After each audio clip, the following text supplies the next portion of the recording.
franktalks.com.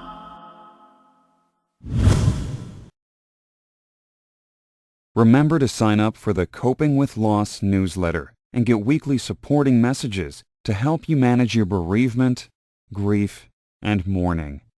You are not alone. Sign up at franktalks.com now. Check out the Frank Talks Relationships column currently running in the Suburban Newspaper online magazine. To read more, please visit thesuburban.com. Need help with love, sex, dating, and relationship issues? Help from Frank Kermit, the best-selling author and Canada's most international relationship coach, is only a click away at franktalks.com. Coaching available in person, by phone, and by Skype. For singles, couples, and alternative lifestyles, franktalks.com.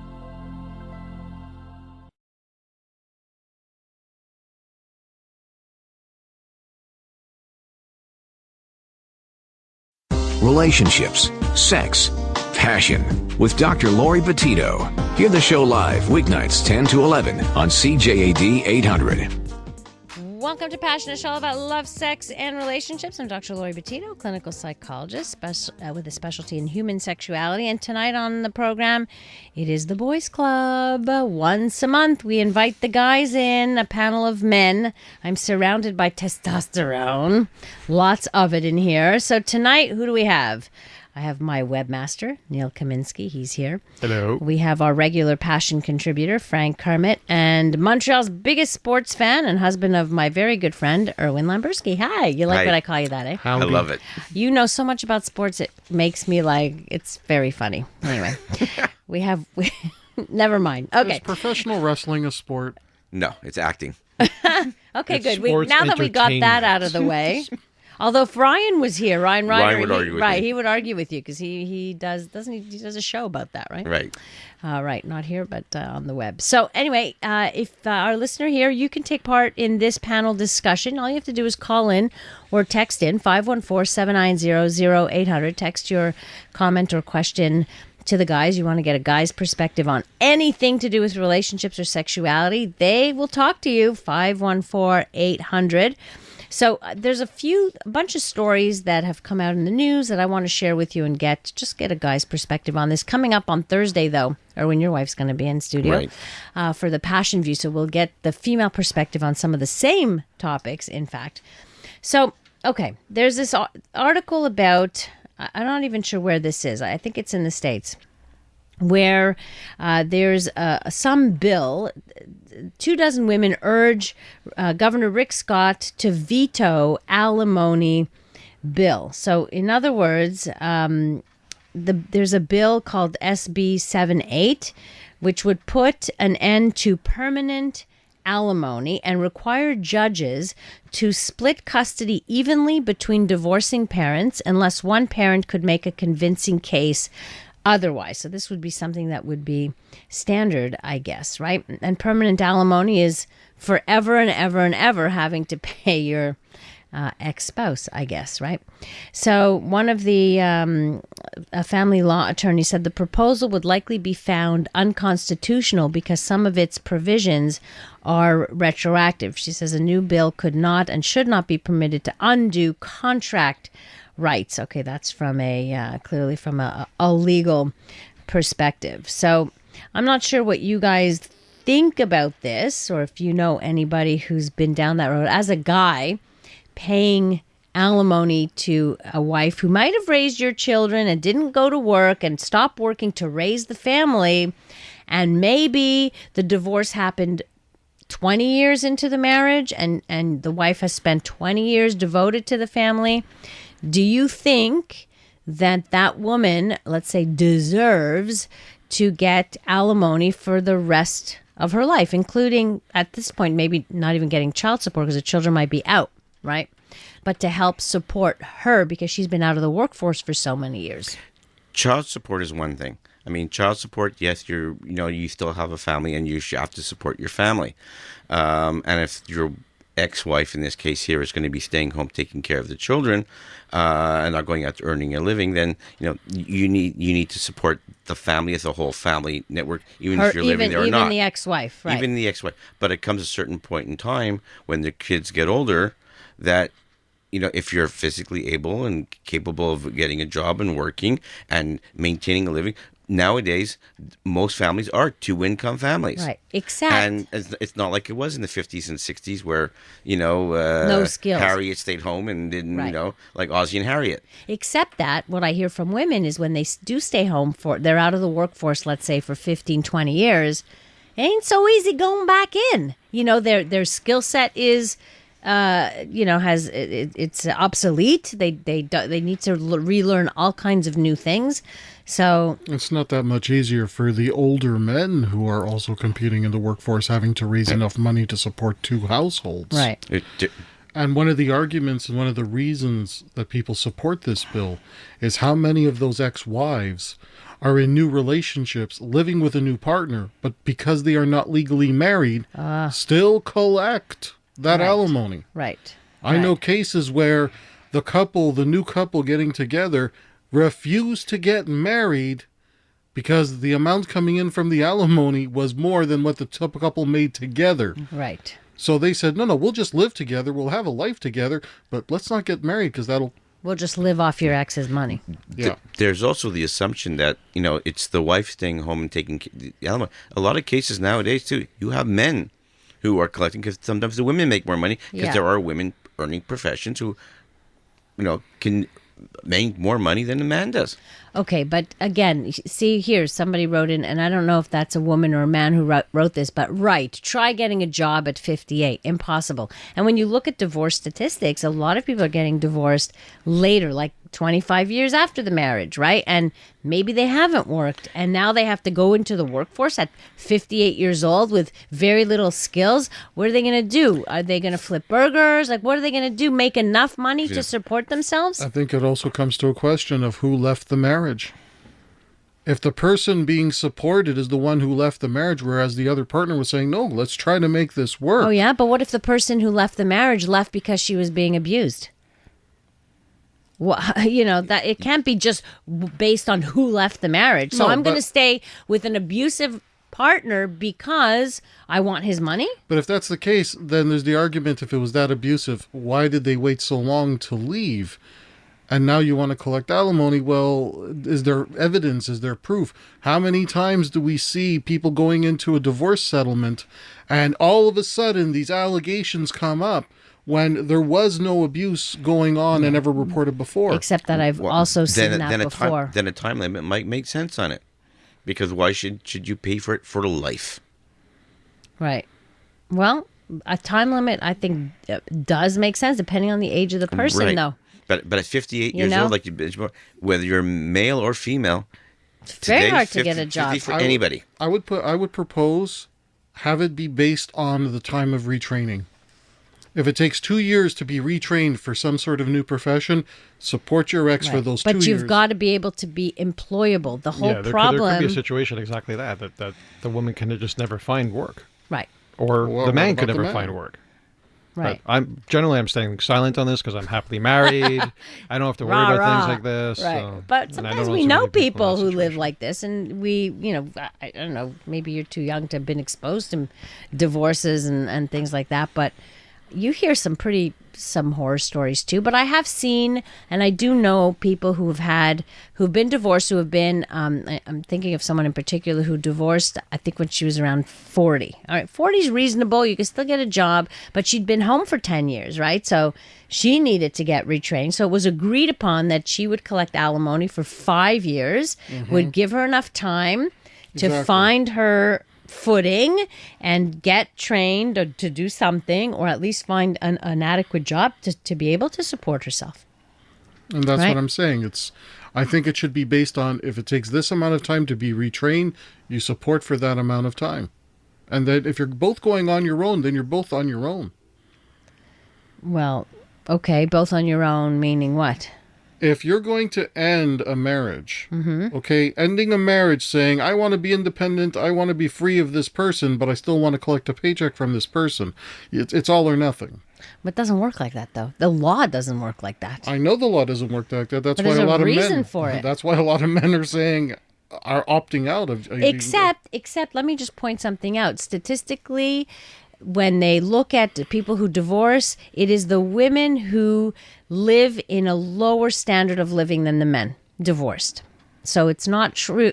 And yes, I have seen men be fleeced and everything else too. But generally speaking, it is the women who end up in a lower standard of living than their ex-partners.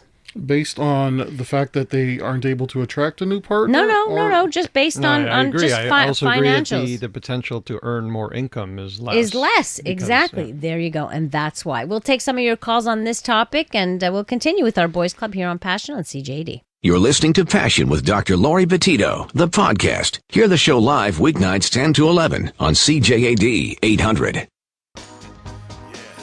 Boys Club tonight on the program. We have Frank Kermit, Erwin Lamberski, and Neil Kaminsky on the program talking about this new bill that people want to veto, I guess, in the States to put an end to permanent alimony. There are still some people who get paid when they divorce, a permanent salary, alimony from their exes forever, right? In perpetuity. Well, not in perpetuity, but until they die. 514-790-0800. Any thoughts on this? You can also text in at 514-800. Sandra joins us on the program. Hi, Sandra. Hi, Dr. Laurie Betito. How are you? Good. How are you? Good. I have a few things to say to those gentlemen. I went through a divorce. Okay. And not every woman is ready to, after they've gone through so much in a 20-year marriage, they are not all ready to have another man in take care of them or be involved in their lives. Right. That's the first thing. So obviously we have to take care of A, ourselves, and B, the children. Right. And when I went to court, and that's why I'm totally against the laws of Quebec, because it's so unfair. If you can't prove, a man could lie about his salary. What I went through was he lied about his salary not to pay child support, and the little amount that he does pay of child support, which is $260 for 2 kids, doesn't even cover all those expenses: school uniform, dental, orthodontal, sports, food, you name it. There is a cost to a child. Now, for a father not to take care of a woman, that's one thing. You don't have to take care of me, but you have a responsibility to take care of a child. Right. Your children. That is your flesh and blood. And for the courts to say, oh, well, he's only claiming that he's making $30,000, so he doesn't have to pay anything but $260 for 2 children. While a year after the divorce was finalized, he was driving around in an Infiniti. Right. I mean, let's put 2 and 2 together. Where is the justice? The courts have to come to a point where they say, I'm sorry, those children are both a responsibility of a parent. Right. That means it's shared costs. Not only one parent can take care of a child. So yes, a woman always has less than the man. He's doing 10 times, 20 times, 30 times better than I am, but he's not paying for his children. Right. So where's the fairness in all of that, right? Exactly. So if we're going to talk about laws, yes, I agree with you. If those gentlemen, if they want to speak, that they're talking about alimony. I agree. Yes, you don't have to, but you have a responsibility to pay for the children. So before they start implementing laws to go against alimony for a wife, make a law that it obliges a father to take care of his children. Sandra, let's hear from a father who actually went through all this. Thanks so much for your call. All right, bye-bye. Erwin, what do you want to say to that? She's right in a way too. I mean, but she's got 2 different points here. You're talking about alimony and you're talking about child support. And the bill we're talking about here and what we're making a comment on is regarding alimony, which means just between the spousal support. Right, spousal support. Child support is a completely different thing. Listen, I went through a divorce years ago, and child support was never ever going to be an issue with me personally on it. And a guy who wants to cop out on it and hide income for it is not standing up to his responsibility as being a father. Unfortunately, lots do that. I know that there are, okay, and I know there are ways around doing it. Now, there has to be an equal income. That she talked about sharing, okay, and there has to be a sharing factor in that as well. Right. So a lot of times, sometimes, and I've heard a lot of cases where mothers have put kids against their fathers and whatnot. Well, dad's not paying for this, or mom's not paying for alienation, this. yeah. So when you have divorce is messy. Divorce is extremely messy. Now, but we're talking about a bill here regarding alimony, which is it's a little different. Not a good child support, which is a completely different ballgame. Right. Actually, I wanted to point out that every time the person's income changes, so does the amount for child support. It should. I have clients that are going through that right now, where every year they have to declare how much they're making, and if they happen to be making more one year, their child support actually changes. I have one client, here's the story. He worked 2 jobs one year because his goal was, I want to get out of credit card debt. And at the end of the year, he was talking with his ex-wife, who was at home on drugs. Not working. And he said, look, I am making more money this year, but he's showing her the papers. It's all on paper. I'm just paying off the credit card debt so I can buy a car and be able to better support our kids and better travel. She still went ahead and went to the government and said, you see, he's making extra money. I want more alimony. So he gave up the second job, and he says, I may as well just stay in debt and possibly go on welfare. Wow. I'm telling you, I go with my clients to their lawyers. And I am telling you that every time they make more money, less money, if he's driving a car, take a photo of him with the car. There's a paper trail somewhere. You know what the problem is? I'll tell you what the problem is. When you have all this, I've spoken to women who don't have the means to start taking and going to court. It costs money. Every time you call your lawyer, every time you want to go to court and fight it, every time you want to go prove something, it costs money that they don't have. And that's the problem. I can tell you from my own personal standpoint, okay, a lot of times, too, when I could have reduced child support, I didn't, because it would cost me more money to go with a lawyer. The only people who win in this case are the lawyers. There you go. We'll take a short break and lots of text messages, some great stories to share with you right here on Passion on CJD 800. You're listening to Passion with Dr. Laurie Betito, the podcast. Hear the show live weeknights 10 to 11 on CJAD 800. Tonight on the program, the Boys Club. Wow, we're talking about quite a hot topic, which is about alimony, really permanent alimony. There's a bill in the States. They want to put an end to permanent alimony or spousal support. So let me just share a couple of text messages with our guys here. My mother always told me to make my own money. Don't depend on anybody, even your own husband. There you go. I agree with that. Okay, boys. Okay. Just because you don't want to pay. Okay. Thank you, Laurie. I was an abused woman who could not leave my home. I stayed home for 22 years. I'm a full-time student, and I think he should have to support me until I can find employment which actually pays the bills. I never got a paycheck for everything I did. Your guest is very derogatory. It's the first time I have ever thought not to finish listening to your show. I refuse to hook up with another man so that my ex doesn't have to support me. I'm considered attractive and capable of finding someone new, but I'm choosing to make sure I can eventually support myself. And somebody like this, I think, should be getting help until she gets to the point where she can support herself. I would agree. Okay, so maybe you're not such a bad guy. Hello, I was married for 32 years. The last 17, he was an alcoholic, abusive mentally and physically. I left with nothing but my life at 51. My last child had left by now. I got cancer, did chemo and surgery, lived off minimal savings for a year, then found a retail job. I make minimum wage and 60% goes for rent. I've had cancer twice more and still made it on my own. It's been incredibly hard, but I did it. So, when you hear these stories, everybody has a story. And I think we can't just make a blanket kind of statement. We have to listen to these stories. And even the courts have to listen to these individual stories. If you want to add to this, then please do. And if you want to get some opinions from the guys on any other issue relating to sex, love, relationships, then that's what we're doing here tonight on The Boys Club, right here on Passion on CJD 800. You're listening to Passion with Dr. Laurie Betito, the podcast. Hear the show live weeknights 10 to 11 on CJAD 800. Tonight on the program, The Boys Club, we have Neil Kaminsky, who happens to be my webmaster and friend, a regular Passion contributor, Frank Kermit, and we call him Montreal's biggest sports fan. Anything about sports, he knows. He just knows. I don't know how, but he knows.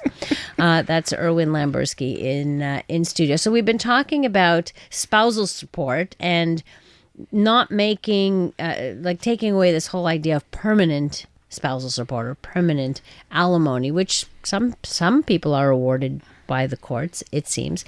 So here's a couple of text messages. First of all, hi doc. First of all, any guy that hits a woman is a coward. The second thing is that it takes two to have a baby, child, etc. And both parents should be accountable for making sure their children are provided for. Maybe both parties should think twice before engaging. Of course, I don't think any of us are arguing about the child support. No. Right? No, That's not at something all. that's No, really, no way. except Sandra certainly brought it up in terms of the unfairness in her own case, which I have heard before. So that kind of story, and it's very unfortunate when that happens. How about a one-time lump settlement if the guy can afford it? Speaking of which, hey, sport guy and Laurie, that's you, Erwin, your take on whether Tiger Woods is or was a sex addict as claimed, or all just a concocted and convenient excuse from his handlers as a means to protect his image and the billion-plus-dollar industry he created and encompassed. My take is the latter, and that Tiger himself eventually, via his adventures, was trying to find an escape and a sense of normalcy from a surreal life and a marriage in which he wasn't happy. Hence, he began seeing regular layman girls and not just high-end prostitutes. I don't know if are you saying his wife was a high-end prostitute? Anyway, whatever. Any thoughts? So I don't know if you have any thoughts. No, that's with an old story. But with Tiger Woods, Tiger Woods thought that he was just untouchable. I thought he was just figured that he could do it, and you can't touch But me. the sense of and everything. entitlement, right? Sense of entitlement. I saw And him too as a narcissist. He could just have anybody and whenever he wanted. I mean, listen, can play a great game of golf, but that doesn't, But I think he put himself up on a higher pedestal, and and tried to use his sports phenomenon as being somebody who's just way above everything. Well, it's generally what happens. You'll often get a god complex when That's you a good way of putting it. when you become extremely successful and you become the top of your game at whatever you're doing. It doesn't have to be sports related. It could be anything. It could be the best CEO, or you could be. I don't know. Jan Gameshi comes to mind, but anyway. Right, exactly. Well, that's a perfect Yeah. example. It's sense of entitlement that he figured he had. Yeah, and you do see that quite a bit. Here's a question for all of you guys. Hi, Dr. Laurie, I love your show. Thank you. My question is there a difference between loving someone and being in love with someone? Because I seem to be a little bit confused at the moment. That's a good question for you, Frank, too. You probably addressed this question. Yes, I do think there's a difference.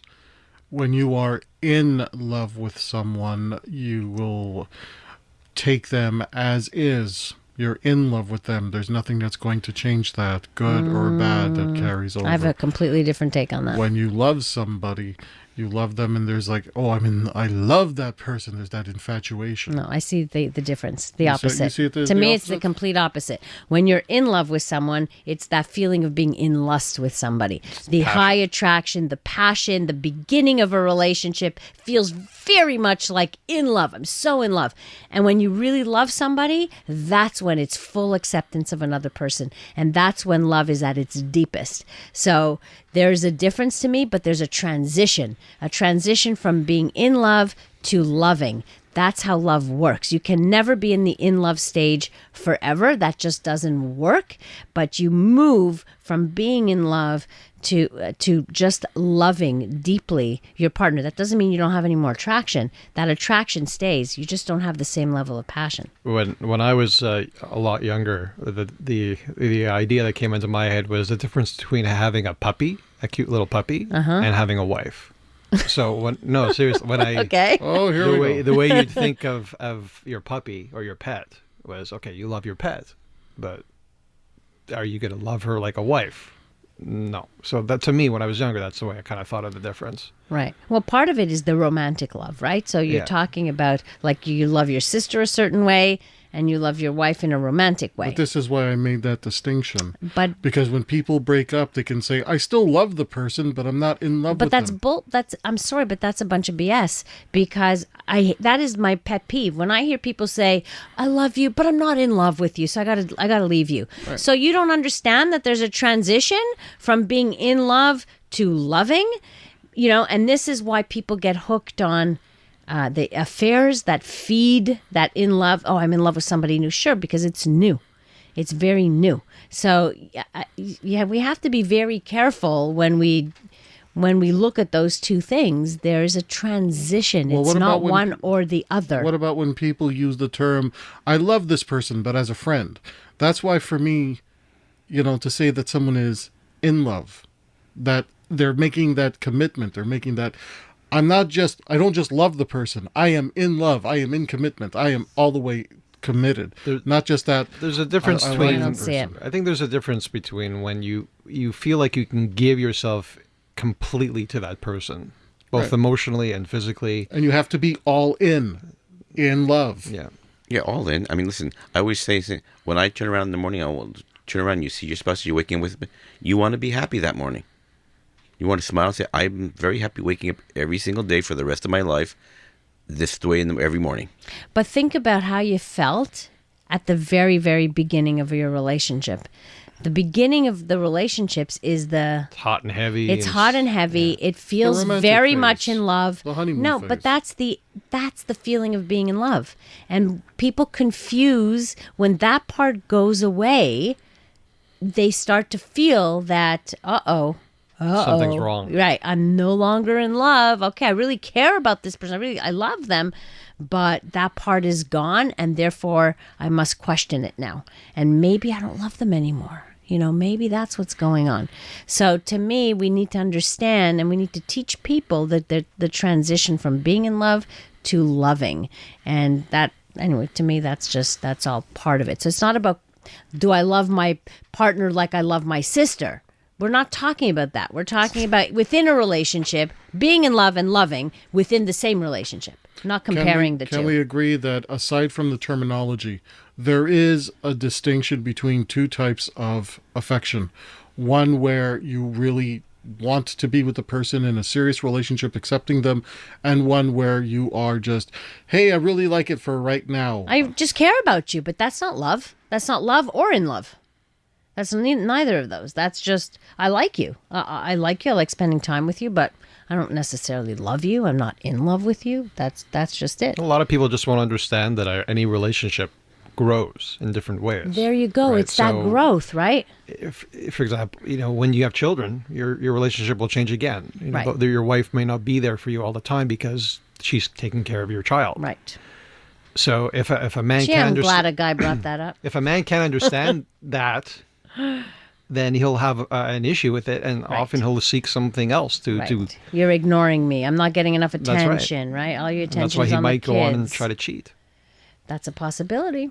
That's a Seek possibility. somewhere else because he wants to feel that in love feeling all the time. Right. But you can't. It's a relationship will grow and change. And not only that, there's studies that have looked at the physiology of it too, right? There's a chemical reaction that happens at the very beginning of a relationship, which coming up, we'll talk a little bit about that chemical reaction, which I think is a sexual compatibility. Frank, you just wrote an article for the Suburban, or I think it's last week or 2 weeks ago. Yeah, the online magazine. Right, on the online magazine. So that's something we can certainly talk about in terms of sexual compatibility and how important that is. And just because you're not, in my opinion, just because you're no longer in that high passion, high in love stage, at the loving stage, you're still attracted to your partner. It has nothing to do with the attraction to your partner, but just the level of what goes on, like in your, goes on there. So the love gets deeper. So that long-winded, but I hope that answers your question from all of us. This is the Boys Club tonight on Passion. Once a month, we gather a bunch of guys here in studio to discuss all kinds of topics, and sometimes we can go through many, and other times we just, some topics are just They generate a whole lot more discussion, and you're always welcome to join that discussion at 514-790-0800 or to text at 514-800. So you can join myself and my three guys, Neil and Frank and Erwin, here on Passion on CJAD 800. You're listening to Passion with Dr. Laurie Betito, the podcast. Hear the show live weeknights 10 to 11 on CJAD 800. Tonight on the program, the Boys Club. We get, we're talking about love and relationships with the guys, Neil Kaminsky, Frank Kermit, and Erwin Lamberski. Somebody just says, Dr. Laurie, you're so wrong about love. It's not BS, it's real. I know love is real. I'm not saying it's not real. You're getting me all wrong there, Ray. Listen to what I'm saying. True love is when your partner's happiness is the most important thing. You never want to see them hurt. That's actually very true. When both partners are looking at the best interest of their partner and it goes both ways, that's the ideal mix. When I look and put your needs first and you put my needs first, you have the perfect recipe. It has to be both ways. Right. If it's one way, then forget it. Somebody's getting used. Okay, this is somebody wants some advice. Did I make the right call? Me and my girlfriend decided to live apart as things were not going well. But since I've moved out, I have pretty much spent all my weekends with her. Things are going well. Now, just recently, I became homeless. A fire burnt my apartment block down. So I told her it would just make sense that I move back. But she refused. So I decided to just call it quits, as I feel she was just using me for a booty call. Does that sound like it might have been a use for a booty call? I agree. Yeah. I think first of all, when you didn't work it out the first time and you're hanging out on weekends, you can't possibly expect that, okay, it didn't work out before, it's going to work out now. You got to know what it is. You got to be realistic. It's a companionship until something better comes along. And the fact that, and take it as a sign, okay? Just take this as a sign. You were in a horrible crisis situation. She said no. I have to say she was smart in saying no. Compassion aside, she was smart in saying no because she knew that it's just going to go back to what it was. Right. Yeah, I was going to say, if she wasn't there in his, time of crisis, in the worst possible situation, then clearly it wasn't meant to be. Right. Well, then you better pay attention to who that person you want to be with Dodged is. A bullet. That's there you it. Go. Dodged a bullet. Right. Any thoughts on that, Erwin? Are you in agreement? Oh, absolutely in agreement. The relationship's not going to work out. Then, even though, yes, the guy's in a hard time, in a hard place, point him in the right direction, say go here to get help, but not coming back here. Okay.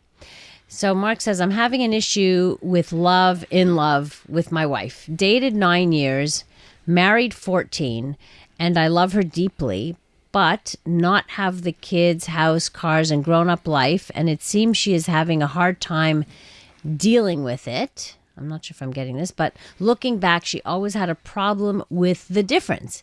It's about growth, and some people can't grow and or adapt. I have to say, probably right. For some people, it's difficult to transition from those different phases of love, say, maybe not accepting that. I think what Mark is really saying is that he has made the transition, understands the transition. It can't always be the same because of the house and the kids and the this and that. Like, you have ups and downs in People grow apart. Well, you can grow apart temporarily, but you come back. If your basis is the same, I mean, people mature at a different level. And if you got married at a very young age and now all of a sudden, like he was in this relationship for a long, long time. I mean, so... Well, they've been together for like 23 years 23 now. years. So after 23 years, I mean, people are growing and they're maturing at a different rate. It comes to a point in time and they will sort of balance each other out. Can they get through that part here and learn how to balance off of each other? It takes two to make a marriage work. It takes two not to make it work. Right. And also, we also have to understand that love or marriage or relationships are like waves. You can have moments when you're not so enthralled with your partner, and then you have moments when you feel very much in love with your partner, and you have periods and you can go up and down with that. But if you just hold on to the parts where you're not so crazy about your partner, then you don't ride that wave, then you miss out on the other great feelings that you have. Wasn't there a comedian who made a great joke regarding that, saying something like, I've been married for 20 years, 12 of them happily. Right. Saying that, well, there were 8 years in there that weren't so great, but I'm still there, and now I'm happy. You're thinking of Henny Young when you to say, yeah, my wife and I, we get along great because we go out for dinner twice a week. I go out Mondays and Wednesdays. She goes out Tuesdays and Thursdays. Well, sometimes that actually really works well, that separateness. Also, separateness brings you together. I would say love and relationships are very much like buckets, right? So each person has a bucket. Mm-hmm. And if you want to maintain that relationship, you got to figure out how to keep that bucket full. You're very wise and relationship wise, my web guy. You're supposed to be very logical, and here you are talking emotions. I love it. You're going to get a lot of fans writing to you saying, how happily married are you? Very. I'm not just Neil's a nerd. a really good guy. I'm not just a nerd. You're not just a computer geek, right? That's right. More with the guys here. I hope I didn't insult you by saying that. Okay. I'm never coming back. Yeah, I'll bet you are. You're listening to the Boys Club here on Passion on CJAD 800. You're listening to Passion with Dr. Laurie Betito, the podcast. Hear the show live weeknights 10 to 11 on CJAD 800. The Boys Club tonight on the program. That means we talk about all issues from a guy's perspective. Not that I shut up, but I give you my perspective too. Okay, we have a few minutes left. Let's talk a little bit about actually, let me just get this text here. And I always know who's married and who's dating when I'm in a restaurant. The dating couples talk to each other and are not on their cells or reading the paper. We could talk about that instead of talking about this, and we could save this for next time, which I find very interesting. That we have nothing left to say to each other as we get, You can always tell that at the restaurant because usually that's an age thing too. I mean, the younger the people are, they're all glued to their cell phones or text messages. I don't know about that. In restaurants, I don't know. I think this person might have a point in terms of if you look around and you look at couples who may be older, maybe they're not so much talking to each other. But I have actually worked with younger people and having to tell them, look, when you're going on a date, put the damn cell phone away. Down. Actually, we talked about this I talked about this with Barry Morgan today. It's called technoference. In other words, interference with all your technology, which obviously has an impact on marriages, on relationships. How many people complain that the computer or the cell phone is like the mistress or the whatever, right? Or the lover. Well, actually, there are people who, in my industry, will advise if somebody will not stop texting or calling or receiving calls when you're on a date, get up and leave. Really? And I have to agree with that. Wow. Yeah, it's rude. It's just plain rude. It's common manners. Manners. Right. But in a marriage, too, it's not so easy to put away all your electronics. Right? I'm looking straight at the electronics guy. Especially if your pants keep vibrating, absolutely. It's hard to put it away. Oh, I'm sure. Let's not go there, okay, Neil? Well, we've run out of time, guys, but maybe next time you're on, we'll talk about what sexual compatibility is all about, and we'll look at that. If you want to find out ahead of time, just go to the online Suburban and look for Frank's article from November 21st. Thank you, guys. Thank you. Always appreciate having you on the program and getting your perspective. Neil and Frank, thank you also. Always. Thank you. Thanks to Andrew Brennan, the other guy with the testosterone there. And my only female around is Cora McDonald. Thank you very much. Coming up next, CJAD News, and then Joey Elias with his comedy show. If you need to reach me, passion@cjad.com, or you can go through my website at drlaurie.com. Have a great rest of the evening, and do remember life is short, so take the time to smell the flowers and indulge your passions. Listen to Passion with Dr. Laurie Betito, live weeknights 10 to 11 on CJAD and CJAD.com. Remember to sign up for the Speed Dating Advice newsletter and get weekly tips to increase your matches. Learn every speed dating secret that speed dating companies don't want you to know. Sign up at franktalks.com now. Need help with love, sex, dating and relationships? Visit franktalks.com.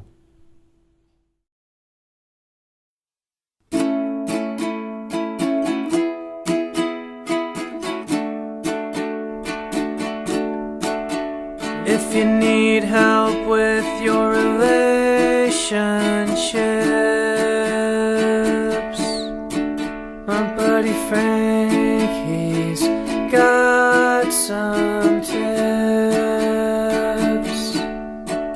Just go to franktalks.com. His advice is better than your mom's. He knows what you're going through, 'cause Frank has been there too. So log on to franktalks.com.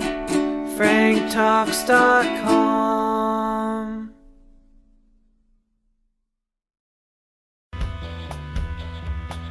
Stop being single.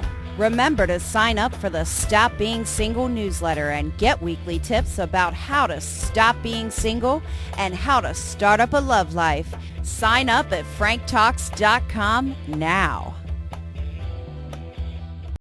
Remember to sign up for the Successful Marriage Secrets newsletter and get weekly tips about building a better, stronger, and loving marriage today. Sign up at www.franktalks.com now.